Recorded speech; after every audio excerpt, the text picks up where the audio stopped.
दहीवडा असावा तर असा मस्त मऊ लुसलुशीत अगदी हॉटेलमध्ये मिळतो तसा।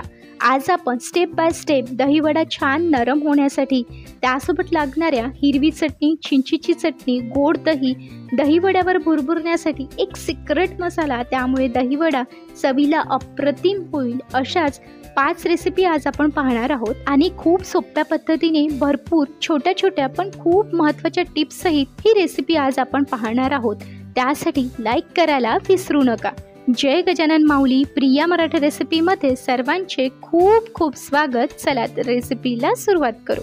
त्यासाठी मी इथे 1 कप उडीद डाळ आणि अर्धा कप मूग डाळ घेतली। तुम्हाला पूर्ण उडीद डाळ घ्यायची असेल तर तसंही घेऊ शकता, पण 2 डाळी घेतल्या तर दहीवडा जास्त टेस्टी होतो। आता 2 ते 3 तास स्वच्छ धुवून घेऊ। खूप दिवसापासून जर डाळी घरात आणलेल्या असतील तर हातावर चोडून 4 ते 5 वेळा धुवून घ्यायच्या, त्यामुळे त्याचा वास निघून जातो। डाळी स्वच्छ धुवून घेतल्या की आता त्यामध्ये भरपूर पाणी घालून 5 ते 6 तास किंवा रात्रभर भिजत ठेवायच्या। तर आपली पहिली स्टेप चिंच गुळाची चटणी। त्यासाठी मी इथे अर्धा कप चिंच साध्या पाण्यात 1 तास भिजत ठेवली होती। आता ही या पाण्यासहित उकळायला ठेव। यामध्ये आणखी 1 कप पाणी घालून 5 ते 6 मिनिट शिजवून घेऊ, त्यामुळे त्याचा गर व्यवस्थित निघतो आणि चिंच वाया जात नाही। तर 5 ते 6 मिनिट चिंच शिजवून घेतली। आता गॅस बंद करू आणि चिंच काढून ती गाळून घेऊया। त्यासाठी मी खाली एक भांडं घेतलं, त्यावर गाळणी ठेवली, त्यावर ही चिंच काढून ती गाळून घेऊया। चिंच अशा प्रकारे उकळून घेतल्याने त्याचा गर अगदी सहज निघतो। तर हे बघा, सर्व चिंच मी गाळून घेतली। तर हेच भांडं गॅसवर ठेवू आणि यामध्ये घालू अर्धा कप किसलेला गूळ। आता तुम्ही घेतलेली चिंच कशी आहे त्यानुसार गुळाचं प्रमाण थोडं कमी जास्त करावं। त्यानंतर त्यामध्ये घालू अर्धा चमचा लाल तिखट, अर्धा चमचा भाजलेल्या जिऱ्याची पूड, अर्धा चमचा चाट मसाला, अर्धा चमचा मीठ घालून 3 ते 4 मिनिट उकळून घेऊ। खूप घट्ट करायची नाही, कारण ती थंड झाल्यानंतर आणखी घट्ट होते। तर 3 ते 4 मिनिट मी चिंचेची चटणी शिजवून घेतली। हे बघा, चटणी एवढी पातळ असतानाच गॅस बंद करायचा, म्हणजे ती थंड झाल्यानंतर खूप घट्ट होणार नाही। तर आपली पहिली स्टेप चिंचेची चटणी तयार आहे। आता आपली दुसरी स्टेप आहे गोड दही। अगदी लवकर बनवून तयार होतं, पण दही छान दाटसर होण्यासाठी काय करावं, त्याला लागणारं मीठ, साखरेचं प्रमाण किती घ्यावं ते पाहूया। मी या ठिकाणी 400 ग्रॅम दही घेतलं, हे गाळून घेऊया। दही फेटून घेतलं तरी चालतं, पण त्यामुळे ते थोडं पातळ होतं। घट्टसर हवं असेल तर गाळून घ्या। दही गाळून झालं की आता आपल्याला लागेल पिठी साखर। 6 चमचे साखर मिक्सरला बारीक करून घेतली। अख्खी साखर घेतली तरी चालेल, पण त्यामुळे काय होतं, दही पातळ होतं। दही खूप आंबटही घेऊ नका, त्यामुळे सुद्धा त्याला पाणी सुटतं आणि ते पातळ होतं। आता यामध्ये अर्धा चमचा मीठ घालून हलक्या हाताने मिक्स करू। दहीवडा, दही, चिंचेची चटणी, हिरवी चटणी सर्व पदार्थात मीठ असणार आहे, त्यामुळे थोडं कमीच घालावं। दह्यामध्ये पिठी साखर मिक्स करून झाली की या ठिकाणी आपली दुसरी स्टेप गोड दही तयार आहे। आता आपली तिसरी स्टेप आपण करणार आहोत हिरवी चटणी। चटणीला हिरवागार कलर येण्यासाठी, चटणी दाटसर होण्यासाठी काय करावं ते पाहूया। त्यासाठी मिक्सरच्या भांड्यात घेऊ अर्धी वाटी पुदिना, 1 वाटी कोथिंबीर, 5 ते 6 हिरव्या मिरच्या, मिरची जर तिखट असेल तर 3-4 घेतल्या तरी चालेल। त्यानंतर आलं, पाव चमचा मीठ, अर्धा चमचा लिंबूचा रस, त्यामुळे चटणीला कलर छान येतो आणि चवीलाही छान होईल। आणि चटणी छान दाटसर होण्यासाठी लागेल 4 ते 5 काजू। आता काजू नसतील घ्यायचे तर या ठिकाणी आपण 2 चमचे शेंगदाणे किंवा 2 चमचे फुटाण्याची डाळ घेऊ शकतो आणि त्यानंतर थोडं पाणी घालून मिक्सरला बारीक करून घेऊ। तर पुदिना आणि कोथिंबीरीची चटणी तयार आहे। आता या चटणीचा कलर असाच राहावा, त्यासाठी ती झाकून ठेवायची। तर तिसरी स्टेप हिरवी चटणी तयार झाली। आपली चौथी स्टेप आपण करणार आहोत हिंगाचं पाणी। आता दहीवडा टेस्टी होण्यासाठी हे पाणी खूप महत्त्वाचं असतं, तर ते कसं करायचं ते पाहूया। त्यासाठी लागेल अर्धा चमचा तेल। तेल गरम झालं की त्यामध्ये घालू अर्धा चमचा जिरं। जिरं छान फुललं की आता 3 हिरव्या मिरच्या मधातून कट करून घेतल्या, त्या तेलावर परतवून घेऊ। मिरची तेलावर परतताना मधातून कट करून घ्यावी, त्यामुळे ती फुटणार नाही। मिरची तेलावर परतवून झाली की आता त्यामध्ये घालू पाव चमचा हिंग। हिंग तेलावर छान परतवून घ्यायचा। हिंग फुलला की आता त्यामध्ये घालू 5 ते 6 ग्लास पाणी, त्यानंतर 1 चमचा साखर आणि आता 1 चमचा मीठ। साखर आणि मीठ विरघळलं की आपलं हिंगाचं पाणी तयार। या पद्धतीने हिंगाचं पाणी केलं तर मिरचीचा तिखटपणा, मीठ, साखर हिंग दहीवड्याच्या आतपर्यंत जातं, त्यामुळे दहीवडा जास्त टेस्टी होतो. तर आपली चौथी स्टेप कंप्लीट. आता आपली 5वी स्टेप दहीवडे करायला सुरुवात करू. तर उडीद डाळ आणि मूग डाळ मी 6 तास भिजत ठेवली होती, छान भिजलेली आहे. आता ही डाळ मिक्सरमधून बारीक करून घेऊ. डाळ पाण्यातून काढण्यासाठी असा झारा वापरायचा, म्हणजे त्याच्या छिद्रातून पूर्ण पाणी निघून जातं. डाळ मिक्सरला फिरवताना पाणी न घालताच बारीक करा आणि लागलंच तर एखादा चमचा घेऊ शकता. आता ही डाळ बारीक करून घेऊ.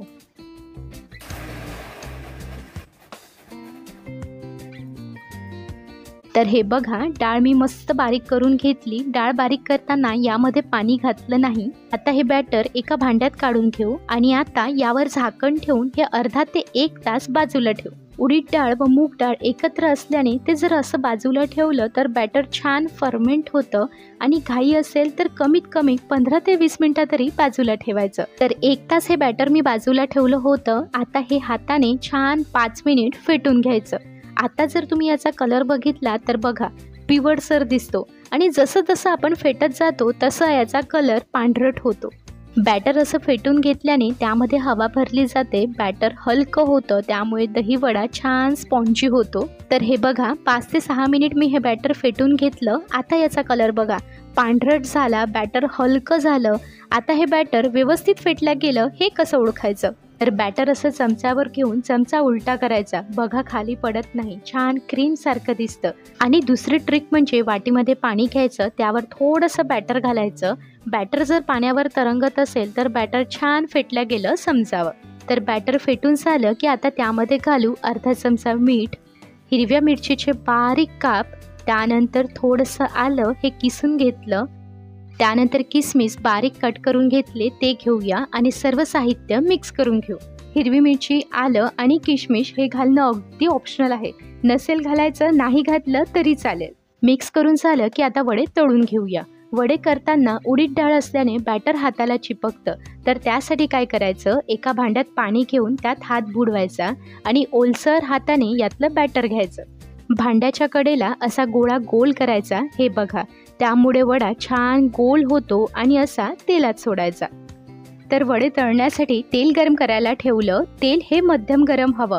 तेल व्यवस्थित तापलेलं नसेल तर वडे खूप तेलकट होतात आणि खूप कडकडीत गरम असेल तर वडे वरून लाल होतील आणि आतून होणार नाहीत. त्यासाठी तेल हे मध्यम गरम हवं. तर तेल तापलेलं आहे. आता यामध्ये वडे सोडूया. या पद्धतीने तुम्ही वडे केले ना तर वडे छान गोल गरगरीतच होतात. आता गॅस मध्यम ठेवायचा आणि वडे सारखे फिरवत सोनेरी कलरवर तळून घेऊया. वडे तळताना गॅस हा मध्यमच ठेवायचा. तुम्ही मंद गॅसवर तळले तर काय होतं, वडे खूप तेलकट होतात. तर 5 ते 6 मिनिट मी वडे सोनेरी कलरवर तळून घेतलेत. बघा काय मस्त कलर आला. आता हे काढून घेऊया. वडे तेलातून काढताना झारा असा कढईला लावून ठेवायचा.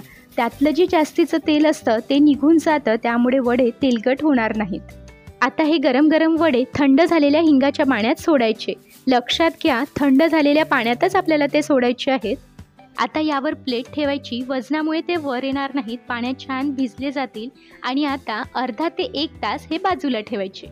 अशाच पद्धतीने सर्व वडे तळून घेऊया. घरी पाहुणे येणार असतील किंवा आपल्याकडे काहीतरी कार्यक्रम आहे, आपल्याला वडे आधीच करून ठेवायचे आहेत, तर काय करायचं, वडे तळल्यानंतर ते थंड झाले की ते हवाबंद डब्यामध्ये भरून फ्रीझरमध्ये ठेवायचे. 10 ते 15 दिवस टिकतात आणि जेव्हा आपल्याला लागेल तेव्हा ते हिंगाच्या पाण्यात ठेवायचे. आपला दहीवडा तयार.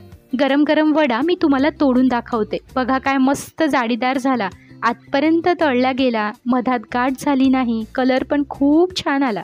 आता दहीवडा आपण पाण्यात ठेवलेला आहे, तर तोपर्यंत आपली 6वी स्टेप सिक्रेट मसाला आपण करणार आहोत. त्यामुळे दहीवडे खूप टेस्टी होतील. तर त्यासाठी पॅन गरम करायला ठेवला. त्यामध्ये घालू 1 चमचा धने, 1 चमचा जिरं, अर्धा चमचा मिरे, अर्धा चमचा सौंफ, पाव चमचा हिंग, पाव चमचा मीठ आणि त्यानंतर 7 ते 8 बदाम. आता हे मसाले 2 ते 3 मिनिट मंद गॅसवर भाजून घेऊ. हा मसाला तुम्हाला तिखट हवा असेल तर 3 ते 4 सुक्या लाल मिरच्या या मसाल्यांसोबत भाजून घ्यायच्या. 2 ते 3 मिनिट मी हे मसाले मस्त भाजून घेतलेत. आता हे काढून थंड करून घेऊ. मसाले थंड झाले की आता हे मिक्सरला बारीक करून घेऊ. कुठलीही दहीची चाट असेल त्यावर हा मसाला खूप मस्त लागतो. तर या ठिकाणी आपला सिक्रेट चटपटीत मसाला तयार आहे। हा हवाबंद डब्यामध्ये भरून ठेवायचा, त्यामुळे तो खूप दिवस टिकतो आणि आपण कुठल्याही चाटमध्ये हा मसाला वापरू शकतो। तर अर्धा तासात बघा वडे छान भिजले गेलेत। आता हे हलक्या हाताने दाबून जेवढं शक्य होईल तेवढं यातलं पाणी काढून घेऊ आणि अशाच पद्धतीने अगदी अलगद सर्व वड्यांमधलं पाणी काढून घेऊया।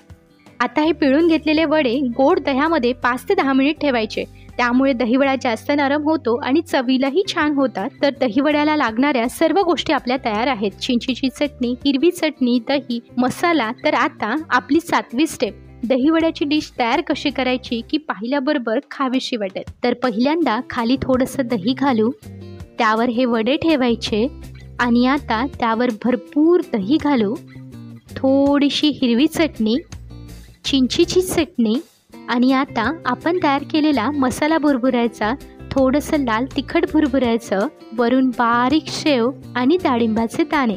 आहा मस्त! तर तयार आहे नरम नरम मऊ लुसलुशीत अगदी तोंडात टाकताच विरघळणारा दहीवडा।